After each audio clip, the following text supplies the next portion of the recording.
अशा 161 जागा आणि काही अपक्ष असं मिळून जवळजवळ 170 लोक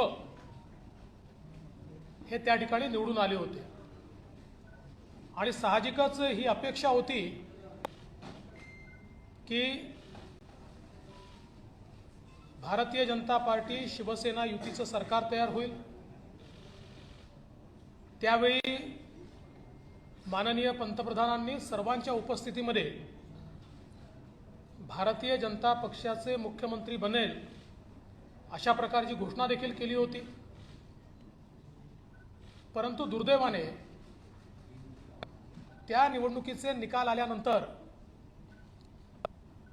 तेव्हाचे आमचे मित्र शिवसेना आणि शिवसेनेचे नेते यांनी वेगळा निर्णय घेतला आणि विशेषतः हिंदू हृदय सम्राट शिवसेना प्रमुख बाळासाहेब ठाकरे यांनी आज जन्म ज्यांचा विरोध केला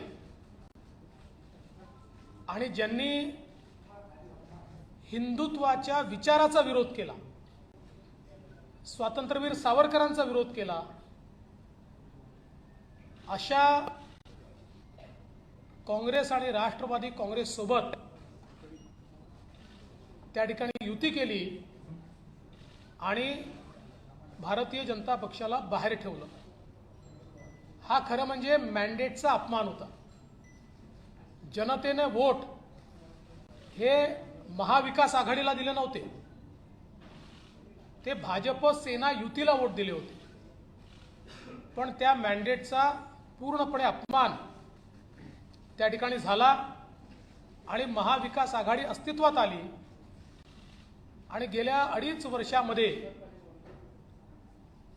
महाविकास आघाडीच्या माध्यमातून चालू असलेल्या इन्फ्रास्ट्रक्चरच्या कामांना स्थगिती, कुठल्याही प्रकारची नवीन विकास योजना नाही आणि त्यातच प्रचंड भ्रष्टाचार हा देखील आपल्याला पाहायला मिळाला। महाराष्ट्राच्या इतिहासामध्ये 2 मंत्री हे भ्रष्टाचाराकरता जेलमध्ये जाणं, मनी लॉन्ड्रिंगमध्ये जेलमध्ये जाणं एक अत्यंत आश्चर्याची अशा प्रकारची गोष्ट होती किंवा खेदजनक अशा प्रकारची ही बाब होती। एकीकडे माननीय हिंदू हृदय सम्राट बाळासाहेब ठाकरेंनी सातत्याने देशाचा शत्रू असलेल्या दाऊदचा विरोध केला आणि दुसरीकडे त्याच्याशी संबंधित असलेला म्हणून मंत्री जेलमध्ये जातो तर त्याला मंत्रिपदावरून देखील काढण्यात आलं नाही। आणि एकूणच रोज सावरकरांचा अपमान, रोज हिंदुत्वाचा अपमान। ठीक आहे, शेवटच्या दिवशी संभाजीनगर झालं, पण ते केव्हा झालं? गव्हर्नरचं पत्र आलं त्यानंतर कुठलीच कॅबिनेट घ्यायची नसते। जोपर्यंत विश्वासमत होत नाही तोपर्यंत कॅबिनेट घ्यायची नसते हा नियम आहे।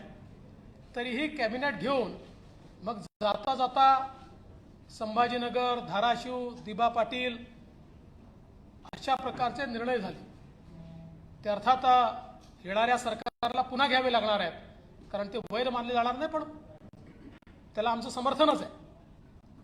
मात्र अशा या सगळ्या परिस्थितीमध्ये माननीय श्री एकनाथराव शिंदे हे शिवसेनेचे गटनेते आहेत आणि शिवसेनेच्या आमदारांची एक मोठी कुचंबणा झाली की ज्यांच्याशी लढलो आणि उद्या त्यांच्याशीच लढायचं आहे आणि त्यांच्या सोबत जायचं आणि उद्या हिंदुत्वावर मतं मागायचे कसे, उद्या आम्ही कशाच्या भरोश्यावर बोलायचं? रोज अपमान होत असेल तर आम्ही कशाच्या भरोश्यावर लढायचं? आमच्याच मतदारसंघामध्ये आमचे हारलेले विरोधक यांना रोज निधी दिला जात असेल तर कशाच्या भरोश्यावर लढायचं? अशा प्रकारचा विषय लक्षात झाल्यानंतर या सर्वांनी निर्णय घेतला की काँग्रेस राष्ट्रवादी सोबतची युती तोडा. ज्या युतीमध्ये आपण निवडून आलो ती युती ठीक आहे, ती आम्हाला मान्य आहे, पण काँग्रेस राष्ट्रवादी सोबत आम्ही राहायला तयार नाही. मात्र दुर्दैवाने माननीय उद्धवजींनी या आमदारांच्या ऐवजी काँग्रेस राष्ट्रवादीच्या नेत्यांना जास्त प्रिफरन्स दिला आणि शेवटपर्यंत त्यांचीच कास धरून ठेवली. अर्थात तो त्यांचा अंतर्गत प्रश्न आहे, मी त्याच्यावर बोलणार नाही. आणि म्हणून या सगळ्या परिस्थितीमध्ये आज ज्यावेळी हे सरकार गेलं, माननीय उद्धवजींनी या ठिकाणी राजीनामा दिला, त्यानंतर महाराष्ट्राला एक अल्टरनेट गव्हर्नमेंट देण्याची आवश्यकता होती. वारंवार गेले 2.5 वर्ष मी आपल्याला सांगत होतो असं सरकार चालत नाही, हे कधीही पडेल. आणि त्याच वेळेस मी सांगायचो, आपण विचारायचे मला की सरकार पडलं तर निवडणुका होतील का. त्यावेळेस मी आपल्याला सांगायचो की सरकार पडलं तर आम्ही अल्टरनेट गव्हर्नमेंट देऊ, लोकांच्या डोक्यावर निवडणुका आत्ता आम्ही लादणार नाही. आणि म्हणून आज श्री एकनाथराव शिंदे यांच्या नेतृत्वामध्ये शिवसेनेचा विधिमंडळ गट, भारतीय जनता पक्षाचा विधिमंडळ गट आणि 16 अपक्ष आणि छोटे रजिस्टर्ड पक्षाचे आमदार असा एक मोठा गट हा सोबत आलेला आहे. अजून काही लोक येत आहेत. या सगळ्यांचे पत्र आज आम्ही गव्हर्नरला दिले आहेत. भारतीय जनता पक्षाने हा निर्णय केला की आम्ही सत्तेच्या पाठीमागे नाही आहोत, कुठल्या तरी मुख्यमंत्री पदाकरता आम्ही काम करत नाही आहोत. ही तत्वांची लढाई आहे,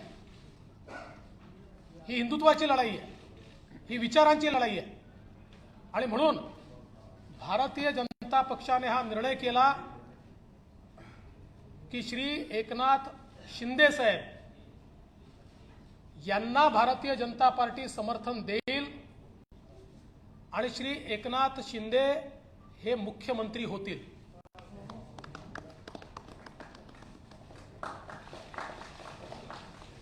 त्यामुळे आज 7:30 वाजता श्री एकनाथ शिंदे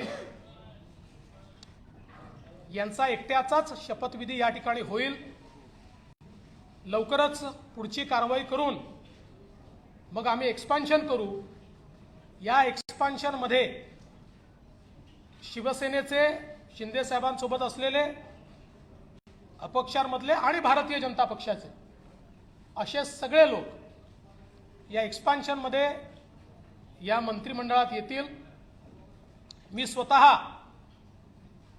बाहेर असेन, पण पूर्णपणे या ठिकाणी हे सरकार योग्य प्रकारे चाललं पाहिजे ही जबाबदारी माझी देखील असेल आणि त्याकरता पूर्ण साथ आणि समर्थन या सरकारला मी देणार. आणि मला अतिशय आनंद आहे की पुन्हा एकदा हिंदुत्ववादी विचारांचं हिंदू हृदय सम्राट बाळासाहेब ठाकरे यांनी मांडलेलं हिंदुत्व, भारतीय जनता पार्टी सातत्याने जे हिंदुत्व आणि राष्ट्रीयत्व मानताय, आणि सगळ्यात महत्त्वाचं माननीय पंतप्रधान नरेंद्र मोदीजी यांनी जे विजन दाखवलंय ते विजन पुढे नेणारं. कारण आपण बघितलं 5 वर्षाच्या आमच्या कार्यकाळामध्ये ज्या वेगाने महाराष्ट्राचा विकास झाला तो वेग गेल्या 2.5 वर्षात पूर्णपणे संपलेला आहे.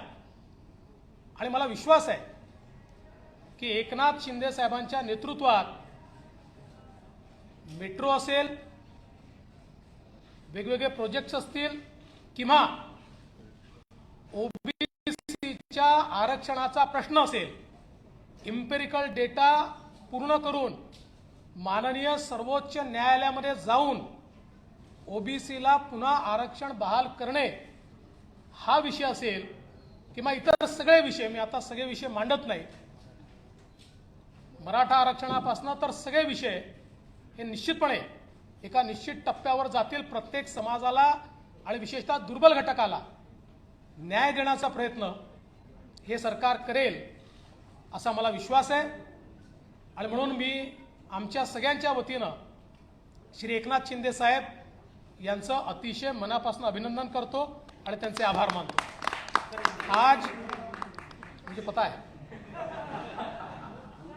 हमारा ऑटोमेटिक होता है हमारा, हाँ पूरा आएंगे भैया, ऑटो मोड है.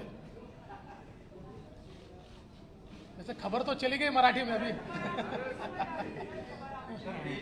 खबर गई लेकिन गहराई लाओ. जी जी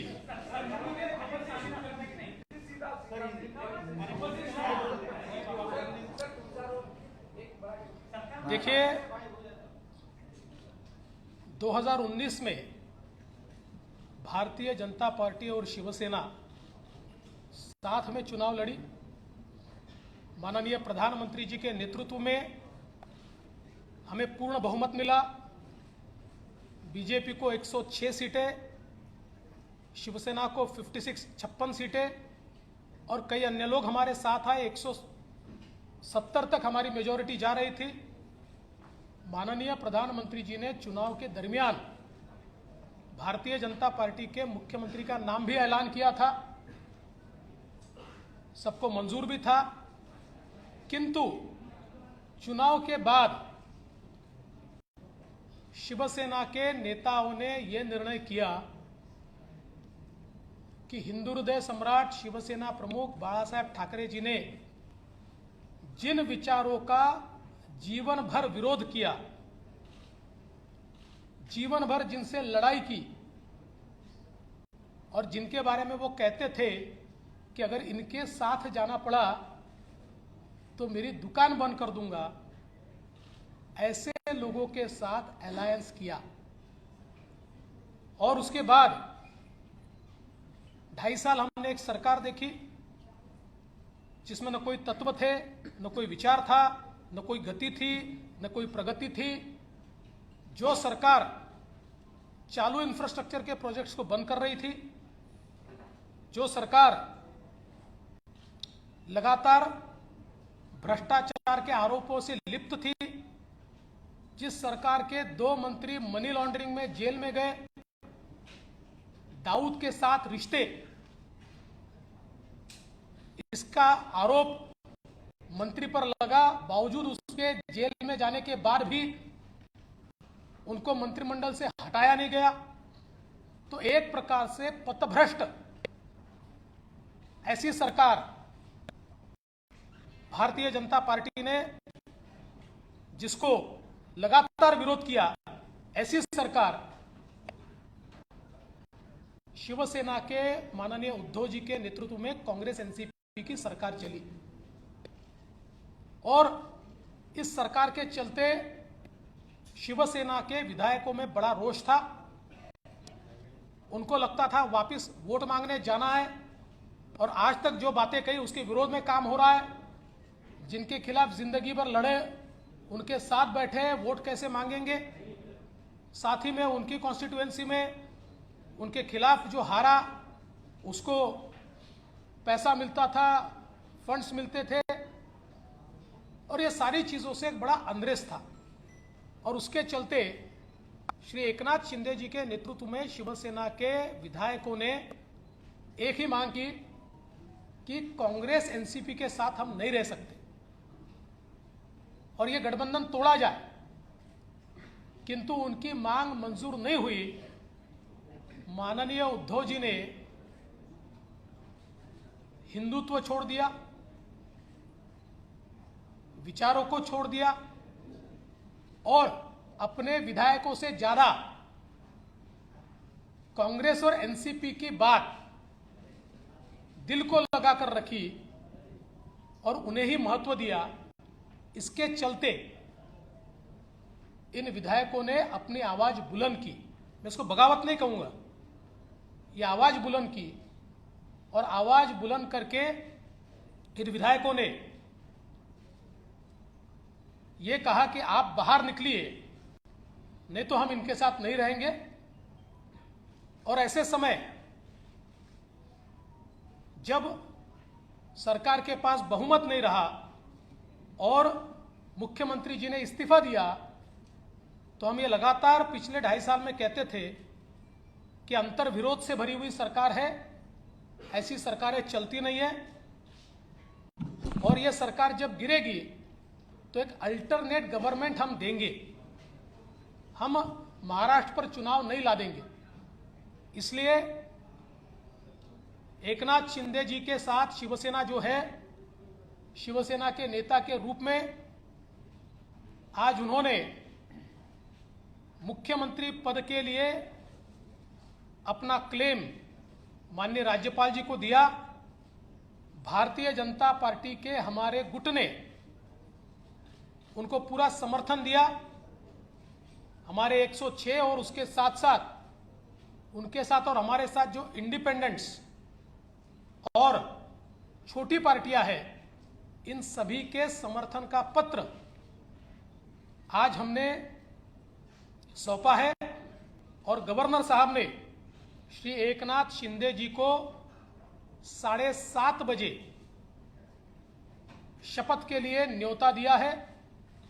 आज केवल एक ही शपथ होगी श्री एकनाथ शिंदे जी की, और फिर हम लोग सारी कार्रवाई करके उसका एक्सपांशन करेंगे। एक्सपांशन के समय शिवसेना के जो विधायक उनके साथ है, कुछ इंडिपेंडेंट से हमारे 106 विधायक हैं, इनमें से जो ज्येष्ठ वरिष्ठ लोग हैं जो हमारी पार्टी तय करेगी या उनकी पार्टी तय करेगी, ऐसे लोगों को मौका दिया जाएगा और मंत्रिमंडल का एक्सपांशन किया जाएगा। मैं इस सरकार को पूरे तरीके से सहयोग करूंगा। मैं सरकार के बाहर रहूंगा और इस सरकार को सफल बनाने हेतु जो जो चीज करना आवश्यक है, ऐसी सारी चीजें हम मिलकर करेंगे। मेरा विश्वास है आदरणीय प्रधानमंत्री मोदी जी ने जो विकास का एक नया पर्व शुरू किया है, उस विकास के पर्व को 2.5 साल का जो ब्रेक लगा था, वो ब्रेक निकलेगा और फिर से महाराष्ट्र की प्रगति की एक्सप्रेस ये तेजी के साथ भागेगी। और उसके लिए मैं श्री एकनाथ शिंदे जी को बहुत बहुत बधाई देता हूं।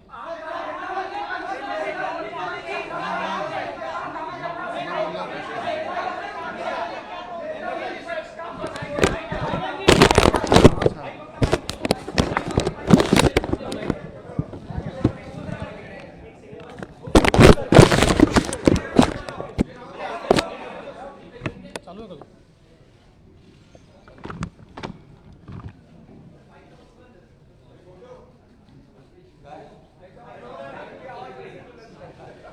अरे बरेच दिवस बाहेर आहेत आपलं.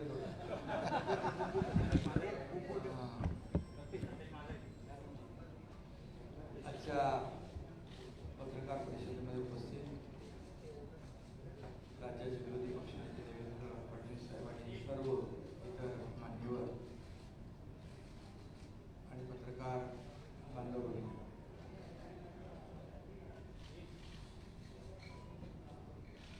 मी खऱ्या अर्थाने आज आम्ही जो निर्णय घेतला त्या बाबतीमध्ये आपल्या सगळ्यांना माहिती आहे. मी वारंवार आपल्याशी बोललेलो आहे की बाळासाहेबांचं हिंदुत्व, त्यांची भूमिका आणि जे आमदार आहेत त्यांच्या मतदारसंघातील विकास कामं आणि राज्याचा विकास हा अजेंडा घेऊन आम्ही पुढे निघालेलो आहोत. आणि शिवसेना पक्ष म्हणून जे काही कायदेशीर प्रक्रिया जी आहे, नियम आहे, 2/3 मेजॉरिटी आहे, त्यापेक्षा जास्तीचे आमदार आणि सहयोगी आणि अपक्ष आमदार असे जवळपास 50 आमदार आज आम्ही एकत्र आहोत. गेले काही दिवस एकत्र आहोत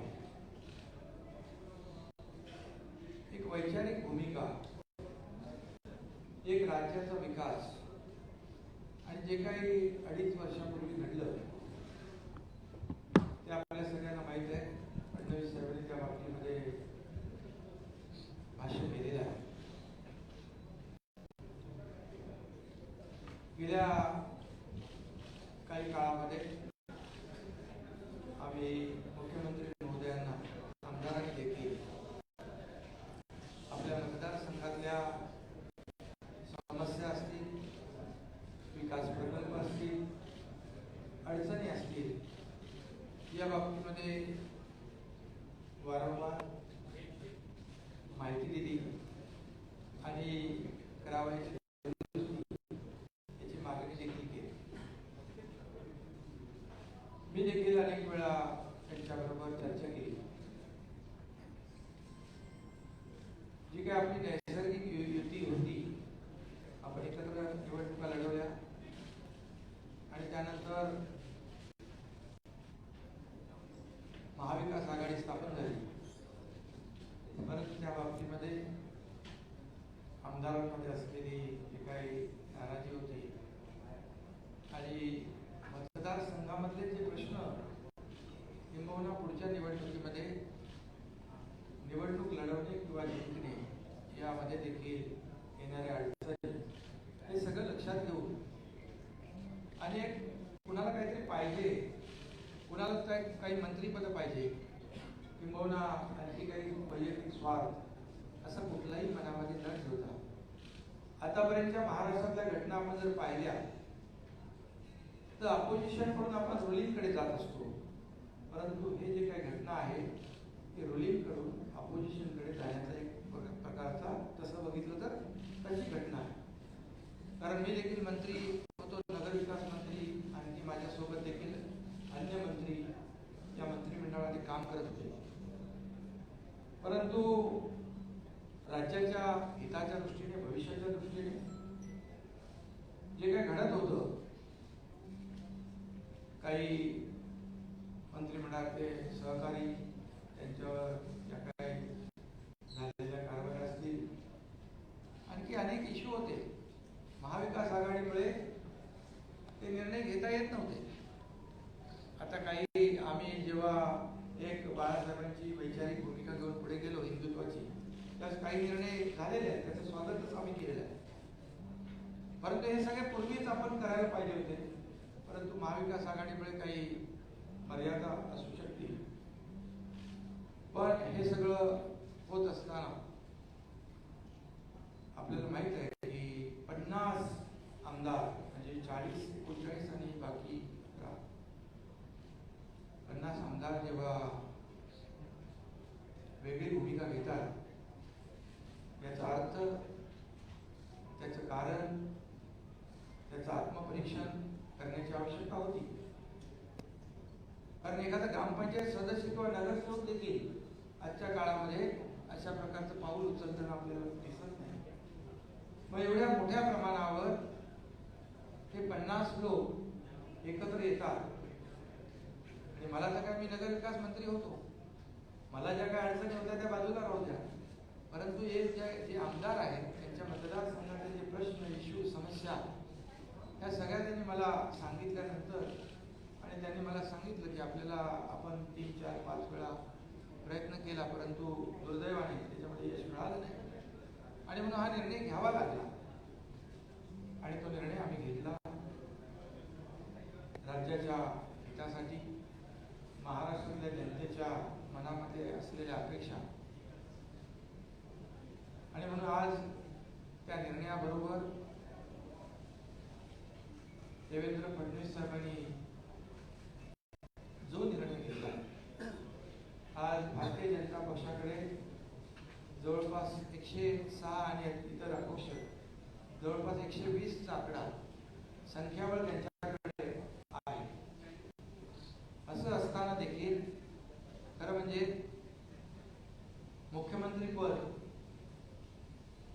तेही घेऊ शकले असते संख्याबळानुसार, परंतु त्यांनी मनाचा मोठेपणा दाखवून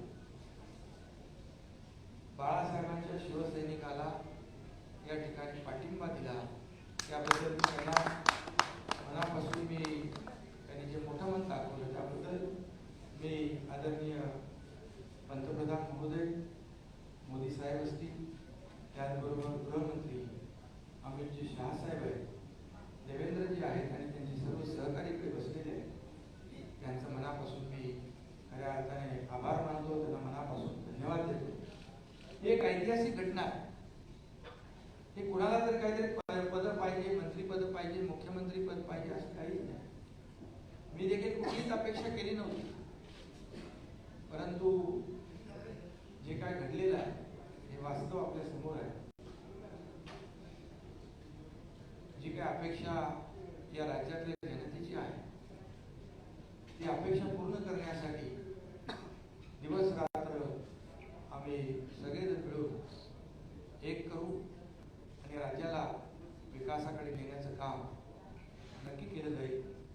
देवेंद्रजी आमच्या पाठीशी आहेत, पण ते म्हणजे एवढा मोठ्या मनाचा माणूस आपण पाहू शकत नाही, मिळणार नाही. ते मंत्रिमंडळात नसले तरी सुद्धा ते त्यांनी सांगितलंय की या राज्याच्या विकासासाठी ते आमच्या सगळ्यांच्या सोबत आहे. हा त्यांचा मनाचा मोठेपणा आहे. आणि आजकालच्या राजकारणामध्ये काय मिळेल हे आपण प्रत्येकजण पाहत असतो, परंतु मिळत असताना, घेऊ शकत असताना ते दुसऱ्याला देण्याची जी काही या ठिकाणी उदारता दाखवली आहे, अशी उदाहरणं फार आजकालच्या त्याच्यामध्ये दुर्मिळ आहे. एवढंच मी या प्रसंगी सांगतो. बाकी मी पुन्हा एकदा मनापासून सगळ्यांना धन्यवाद देतो. माझ्याबरोबर जे 39 शिवसेनेचे आणि 11 असे 50 जे आमदार आहेत ते देखील त्याच्यामध्ये काही मंत्री आहेत आणि आपापल्या मतदार क्षेत्रामध्ये ते देखील ताकदवान आमदार आहेत. असं असताना एकीकडे सत्ता अपक्ष, एकीकडे खूप मोठे मोठे नेते आणि दुसरीकडे एकनाथ शिंदे सारखा एक छोटा कार्यकर्ता याच्यावर विश्वास ठेवणं आजकालच्या काळामध्ये फार कठीण आहे. परंतु या सर्व 50 आमदारांनी जी लढाई या ठिकाणी लढलेली आहे, जे एक वैचारिक भूमिका घेऊन, बाळासाहेबांच्या हिंदुत्वाची भूमिका घेऊन, किंबहुना आमचे धर्मवीर आनंदगिरी दिघे साहेबांची जी काही शिकवण आहे आम्हाला, जिथे अन्याय होतो तिथे आवाज उचलणं आणि अन्यायाला वाचा फोडणं हे करण्याचं काम या 50 आमदारांनी केलेलं आहे. त्यामध्ये माझे काही सहकारी मंत्री आहेत, त्यांना मी खऱ्या अर्थाने मनापासून धन्यवाद देतो. कारण तीच खरी ताकद आज हा इतिहास घडवू शकलेली आहे. आणि म्हणून त्यांनी जो माझ्यावर विश्वास दाखवलाय त्या विश्वासाला कदापि तडा माझ्याकडून जाऊ दिला जाणार नाही. आणि जे काही त्यांना यापूर्वी आलेले अनुभव आहेत त्याची पुनरावृत्ती देखील होणार नाही अशा प्रकारची ग्वाही या ठिकाणी देतो. कारण आता तर आपली ताकद वाढलेली आहे, म्हणजे इकडे 120 आणि ते 50 आणखी किती येतील माहित नाही. तर एक मजबूत सरकार या महाराष्ट्रामध्ये आपल्याला पाहायला मिळेल. आणि त्याला आदरणीय पंतप्रधान महोदयांचं, आदरणीय गृहमंत्री महोदय जे अमित शहा साहेबांचं, नड्डाजी आपले JP नड्डा जे आहेत अध्यक्ष, या सर्वांचं पाठबळ मिळेल. आणि ज्या राज्याबरोबर केंद्र सरकारची ताकद उभी राहते विकासामध्ये, कुठलेही अडथळे त्यामध्ये येणार नाही अशा प्रकारचं एक मजबूत सरकार एक या राज्याला आपल्याला पाहायला मिळेल. हे सरकार लोकांच्या मनामधल्या अपेक्षा आकांक्षा पूर्ण करण्यासाठी कटिबद्ध आहे आणि राज्याची जी काही प्रगती आहे ती वेगाने करण्यासाठी आम्ही सर्व प्रयत्न करू. एवढंच मी आपल्यासाठी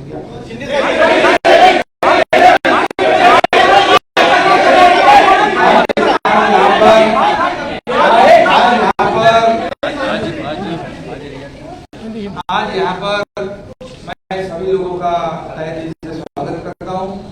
देवेंद्र जी फडणवीस साहब यहाँ है, उनके सभी सहयोगी हैं, उनको भी मैं धन्यवाद देता हूँ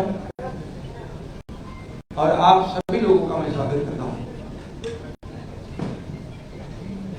शिवसेना के 40 विधायक और इंडिपेंडेंट जो है, ऐसे कुल मिलाकर 50 विधायक जो है वो आज हम लोग सब एक साथ हैं.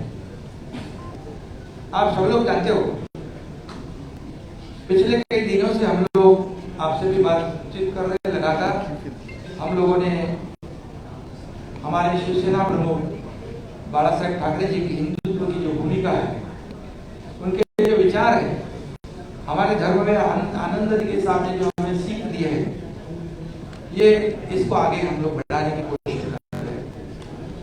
हमें कोई स्वार्थ नहीं है, हमें कुछ पद की लालसा नहीं। मैंने तो पहले जाहिर किया था, मैं ऐसा जो कर रहा हूँ ये मुझे किसी चीज की आवश्यकता भी नहीं है। लेकिन जब लोग अभी तक की कई घटनाएं आप लोगों ने देखी है कि अपोजिशन में से रूलिंग की तरफ लोग जाते हैं, लेकिन हम लोग रूलिंग में थे, रूलिंग पार्टी में थे, सत्ता पक्ष में थे।